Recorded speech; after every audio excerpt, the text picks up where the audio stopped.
सम्मानित धम्म प्रेमियों, आज मैं सम्यक समाधि का साधना करने का अंग दूसरा ध्यान, उसकी मैं व्याख्या करूँगा।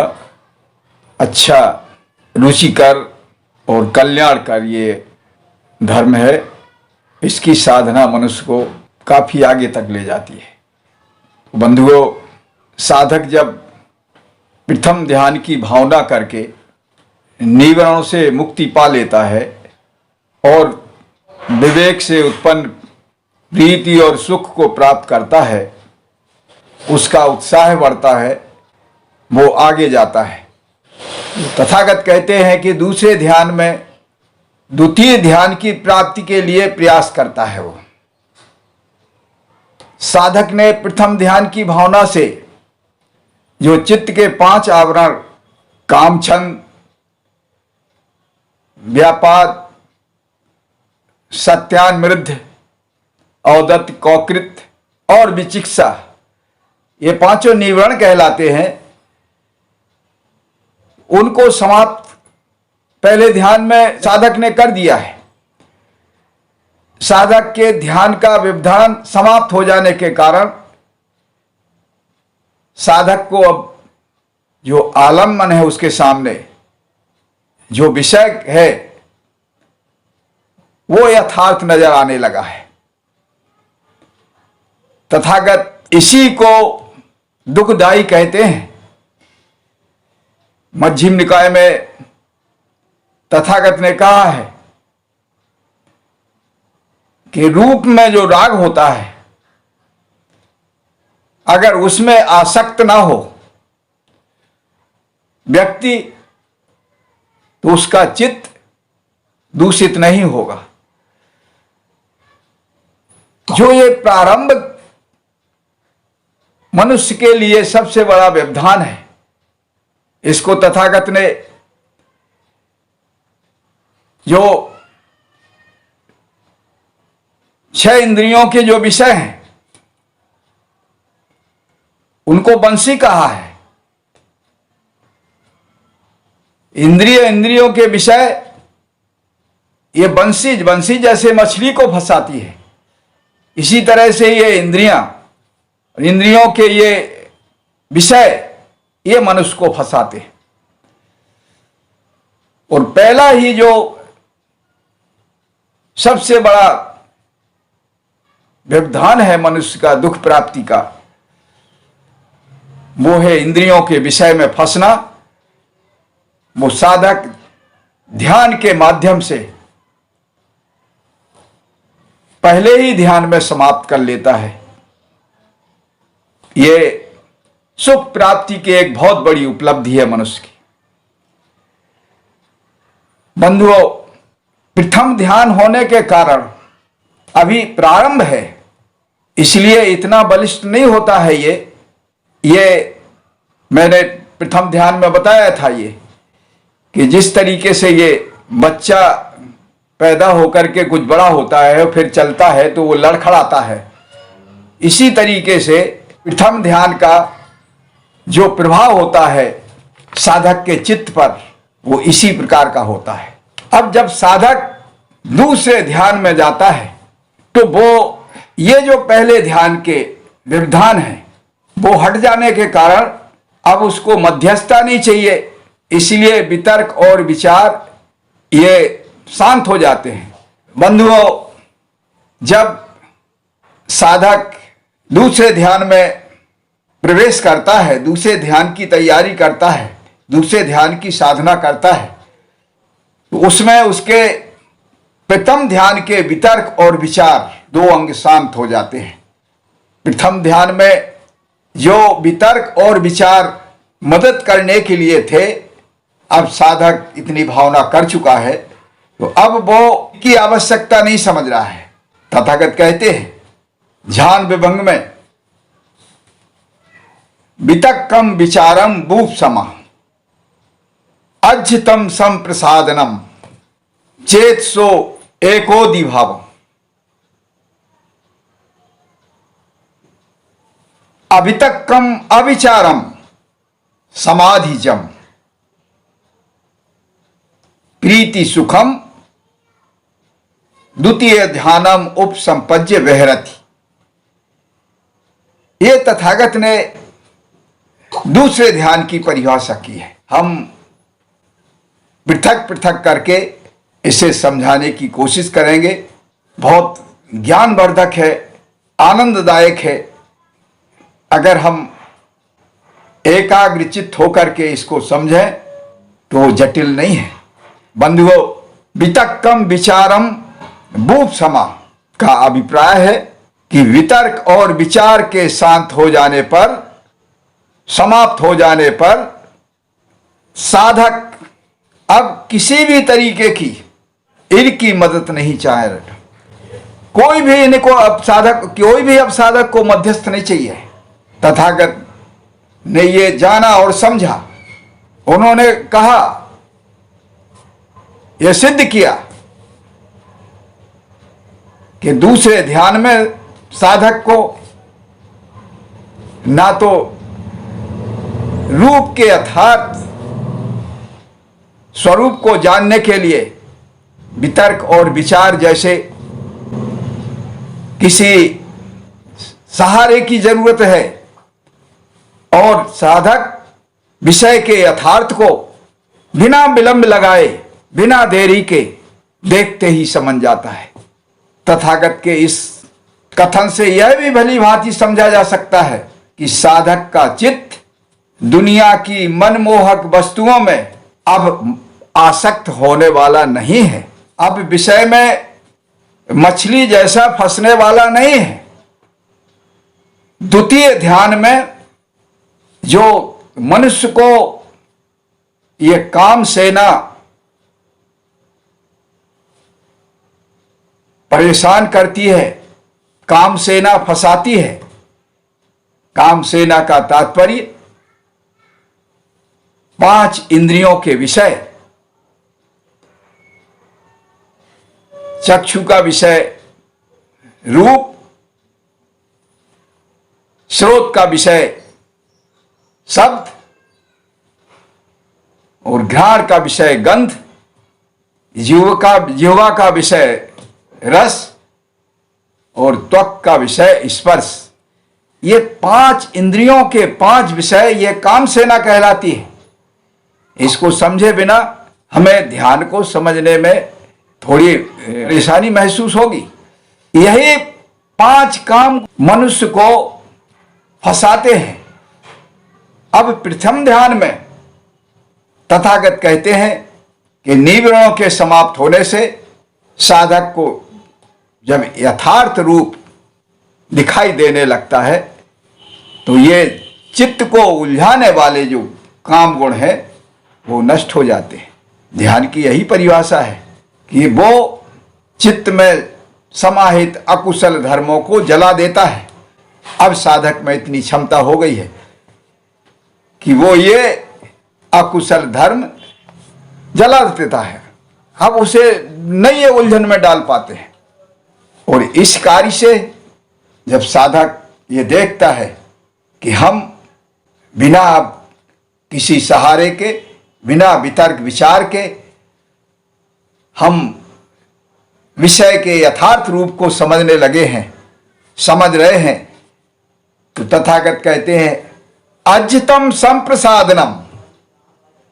जो अभ्यंतर है, जो हमारा अंतस है, वो प्रमुदित हो जाता है, प्रसन्न हो जाता है। ये काफी ऊंचाई पर पहुंचने की अवस्था हो गई है अब साधक की। अज्यतम का तात्पर्य है अभ्यंतर, अंतस, और संप्रसादनम का तात्पर्य है प्रफुल्लित होना, प्रसन्न होना, प्रबुद्धित होना। तथागत के धम्म में प्रमोद संज्ञा का जो महत्व है, यही प्रमुदित होना है।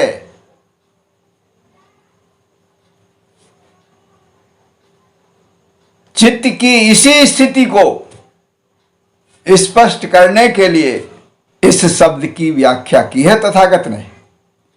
इस स्थिति का एहसास कराने के लिए ही गूंगा जैसा रस की अभिव्यक्ति किए बिना अंदर ही अंदर पुलकित होता है, इसी तरीके से साधक को जो यह एहसास होता है वो प्रमुदित होता है। ये अर्थ है अजितम संप्रसादनम। और दोस्तों, जब अंतस प्रमुदित होता है कि हमने संपूर्ण क्लेशों को समाप्त कर दिया है, अब हम राग द्वेष मोह में नहीं उलझेंगे, तब तथागत कहते हैं दूसरी ध्यान की जो उन्नति है, जो साधक दूसरे ध्यान में आगे बढ़ रहा है, अब साधक कहते हैं कि चेत सो एकोदि भाव। इसका अर्थ है, चेत सो का अर्थ है चित्त, एकोदि का अर्थ है एक उदित होना, एक उदित हुआ। भावों का मतलब है भाव। और कौन सा भाव आगे आएगा? समाधि भाव। इसका अर्थ है ये। एकोदि के विभिन्न अर्थ हैं। एकोदि का तात्पर्य है, विभंग में कहा है कि जो चित्त की स्थिरता, जिसे सम्यक समाधि कहते हैं, उसी को एकोदि होना कहते हैं। जो चित्त में स्थिरता आती है, वो स्थिरता ही एकोदि है। और इसी स्थिरता के आ जाने से तथागत ने इसे समाधि कहा है। चूंकि यहां हम उसको एकोदि कहें तो उचित नहीं है। क्यों उचित नहीं है? क्योंकि अभी जिस समाधि की हम उत्पत्ति चाह रहे हैं, जिस समाधि के लिए साधक ये साधना कर रहा है, वो सम्यक समाधि की साधना कर रहा है। अष्टांगिक मार्ग में, जो अष्टांगिक मार्ग का 8वां मार्ग है, हम आपको अवगत करा रहे हैं, ध्यान करा रहे हैं कि यहां यद्यपि हम समाधि की व्याख्या कर रहे हैं, लेकिन हमारा उद्देश्य है सम्यक समाधि को बताना, क्योंकि अष्टांगिक मार्ग की व्याख्या है ये। और अष्टांगिक मार्ग में जो 8वां अंग है अष्टांगिक मार्ग का, वो 8वां अंग है सम्यक समाधि। तो समाधि से, मात्र समाधि से समाधि उत्पन्न हो गई है, लेकिन इस समाधि से हम इसको एकोदि नहीं कह सकते, क्योंकि ये स्थिर करती है एकोदि। ये जो सम्यक समाधि है, वो समाधि हमको चाहिए, साधक को चाहिए। तो बंधुओं, यहां एकोदि का दूसरा अर्थ है, एकोदि का दूसरा अर्थ है, आचार्य उद्घोष का मानना है कि अकेला ही उदित हुआ है। एक ओदि, एक माने अकेला, ओदि माने उदित हुआ। एक ओदि अकेला ही है, इसलिए ये एकोदि है। उनके कहने का तात्पर्य यह है कि प्रथम ध्यान में वितर्क और विचार की सहायता से प्रीति और सुख के कारण जो ये प्रीति और सुख जो उत्पन्न हुआ, उसके कारण ये जो विवेक है, वहां विवेक पैदा हुआ था। यहां पर एकोदि भाव पैदा हुआ, यही विवेक का स्थान ले रहा है। एकोदि भाव है, ये विवेक की तरह है। यहां पर जो प्रथम ध्यान में समाधि का प्रथम रूप है, प्रथम स्वरूप है, वो विवेक है। लेकिन दूसरे ध्यान में तथागत ने उसको समाधि कहा है। इसलिए इसको यहां पर तथागत इसको एकोदि कह रहे हैं कि अकेला है, अकेला पैदा हुआ है।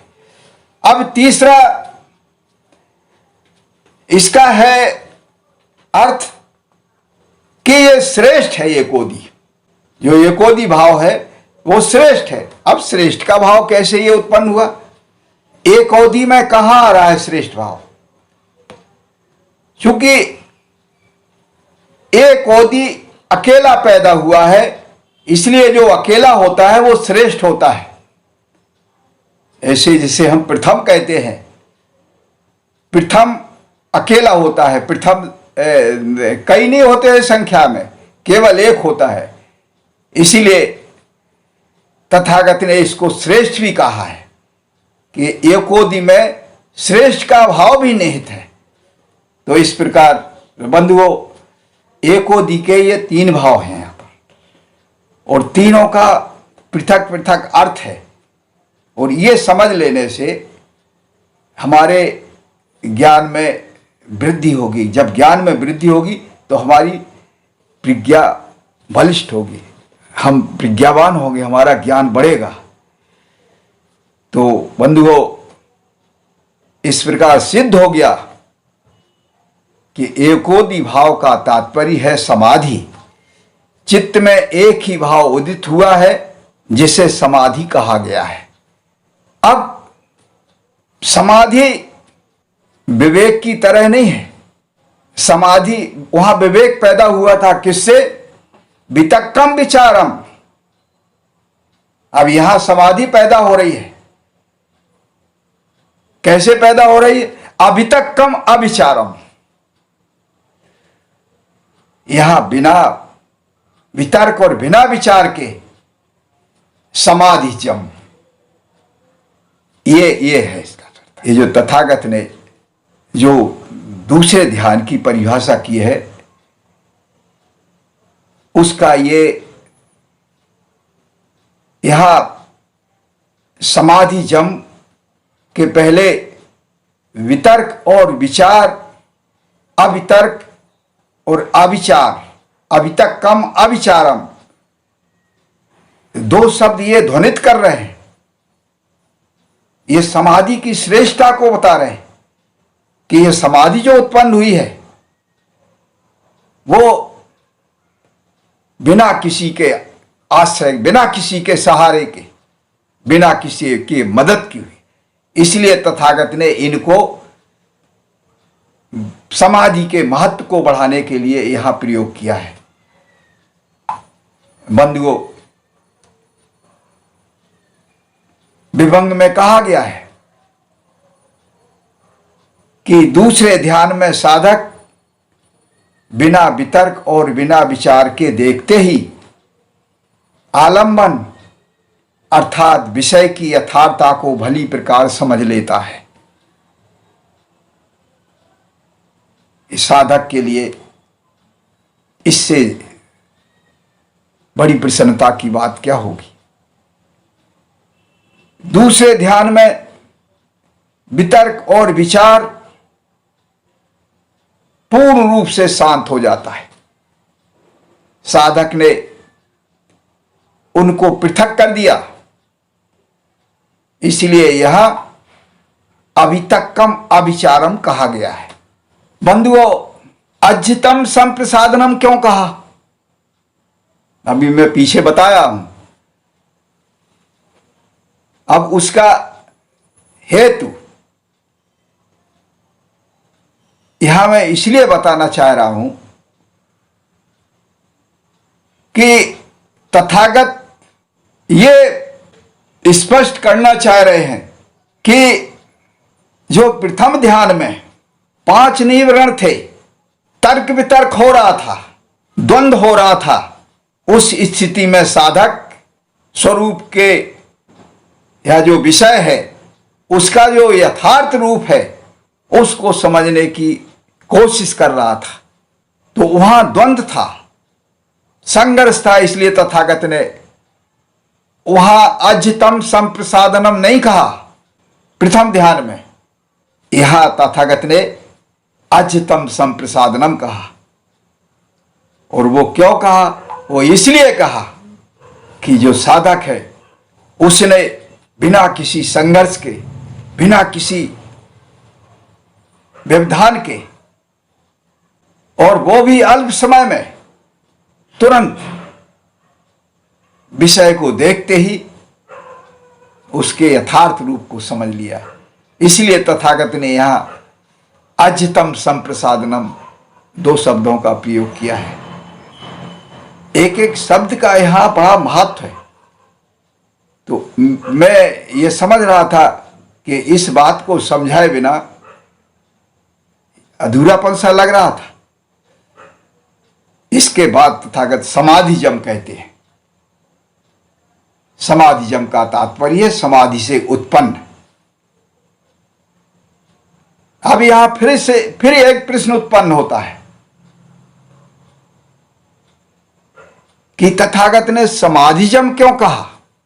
प्रथम ध्यान में साधक उपचार की स्थिति में था, उसकी भावना समाधि की अहर्ता नहीं पूर्ण कर रही थी, उसमें समाधि की अहर्ता नहीं थी, उसमें समाधि की शर्तें पूरी करने की क्षमता नहीं थी। इसलिए तथागत ने प्रथम ध्यान में समाधि का प्रयोग नहीं किया है। दूसरे ध्यान में साधक का चित्त निर्मलता की ओर अग्रसर है तथा समाधि कहे जाने योग्य है। इसलिए तथागत ने दूसरे ध्यान में समाधिजम कहा है। बंधुओं,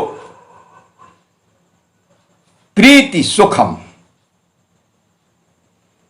अब ये भी प्रीति, इस प्रीति में और सुख में पहले से अधिक प्रगाढ़ता है। ये कायिक सुख 2 तरीके का तथागत ने कहा है। पहला है कायिक सुख, दूसरा है मानसिक सुख। तथागत ने सुख के संबंध में तीसरे ध्यान में विस्तार से बताया है। तो मैं भी तीसरे ही ध्यान में सुख की, कायिक सुख की और मानसिक सुख की व्याख्या करना उचित समझता हूं। तो ये दोनों प्रकार का सुख अब साधक के पास है। शांति है, कल मैंने प्रथम ध्यान में शांति की व्याख्या की थी, वो यहां भी है, लेकिन यहां गौड़ है। जो विभंग में दूसरे ध्यान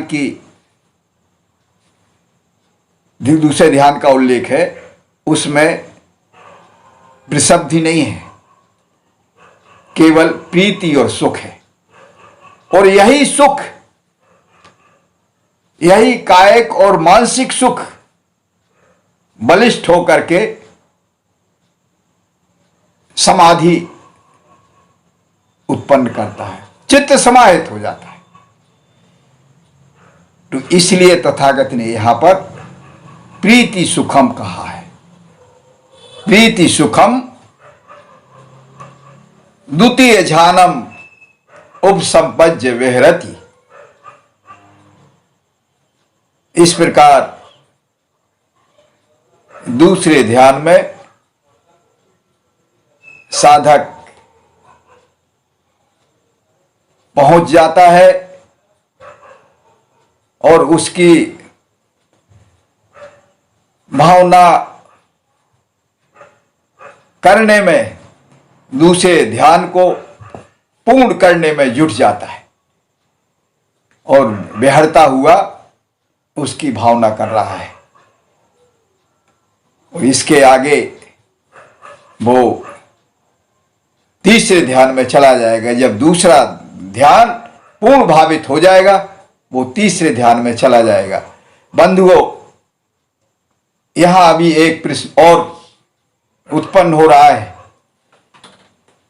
कि दूसरा ध्यान तथागत ने कहा है कि पहला ध्यान 5 अंगों का होता है और दूसरा ध्यान 3 अंगों का होता है। 2 अंग शांत हो चुके, केवल 3 अंग हैं। 3 अंग कौन कौन से? प्रीति, सुख और समाहित चित्त, या उसको आप समाधि कह सकते हो। तो ये 3 अंग हैं। जो आगे का तीसरा जो ध्यान है उसमें 1 अंग समाप्त हो जाएगा, वो हम कल इसकी व्याख्या करेंगे। तो इतना ही कह के हम दूसरे ध्यान की जो हम व्याख्या कर रहे थे उसका यही समापन करते हैं। जय भीम, नमो बुद्धाय।